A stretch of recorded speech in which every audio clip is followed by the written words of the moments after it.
तो आज हमारे बीच में पुनीत बजाज जी बैठे हुए हैं, जिन्होंने अपना मई 2024 एग्जाम में कमाल कर दिया। एएफएम में एग्जामिशन लाकर बता दिया कि अगर सही मेहनत हो तो कोई भी मंजिल दूर नहीं है। न कि उनका एएफएम क्लियर हुआ, मैं हमेशा कहता हूं कि इनका साथ साथ आप ये मान के चलिए अकाउंट्स और ऑडिट भी क्लियर हुआ है। तो ये मुझे जी। एक पार्टी का हकदार में नहीं हूं, मैं तीन पार्टी का हकदार हूं। एक एएफएम के लिए, एक अकाउंट्स के लिए और एक ऑडिट के लिए। इसी अटेम्प्ट में मेरे स्टूडेंट्स के 92 से तक मार्क्स आए हैं। 92, 91, 89, 89 बहुत सारे मार्क्स आए हुए हैं। इसी अटेम्प्ट में मेरे स्टूडेंट्स के ऑल इंडिया रैंक 1 आए। तो हमेशा ऑल इंडिया हाईएस्ट मार्क्स और ऑल इंडिया रैंक 1 हमारे ही स्टूडेंट्स का होता है।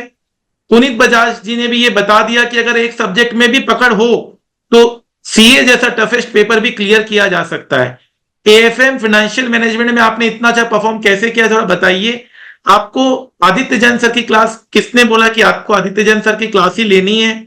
और आज आपके सामने ये मार्क्स है। इसको और बेटर किया जा सकता था, क्योंकि हमारे स्टूडेंट तो 90 और 100 मार्क्स का टारगेट लेके चल रहे हैं। मैं तो मानता हूं 66 तो हमारे स्टूडेंट्स के लिए कम है, लेकिन फिर भी आपके लिए बहुत ज्यादा है, क्योंकि आपका इसके बदौलत पूरा ग्रुप क्लियर हो गया है। प्लीज गो अहेड, आपको पूरी दुनिया सुनना चाहती है, आपके हाव को, आपके मन के एक्सपीरियंसेस को जानना चाहती है। क्योंकि देखिए, ऐसे मार्क्स आना लक की बात है, भाग्य की बात है, और आप डेस्टाइंड है कि आपको सीए बनना है और कुछ बड़ा कमाल करना है। उसके लिए एएफएम आपको बहुत मदद कर दिया।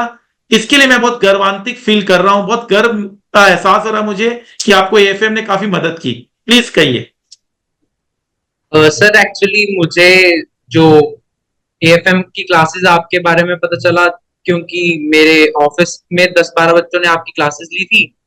तो उनके थ्रू मुझे पता चला कि सर प्रैक्टिकल भी बताते हैं और फाइनेंस का प्रैक्टिकल ट्रेडिंग भी करके दिखाते हैं अपने क्लासेस में ही। तो उसको देख के काफी प्रैक्टिकल एस्पेक्ट भी पता चलता है और कंसेप्चुअली तो आप अच्छे से कराते ही हो।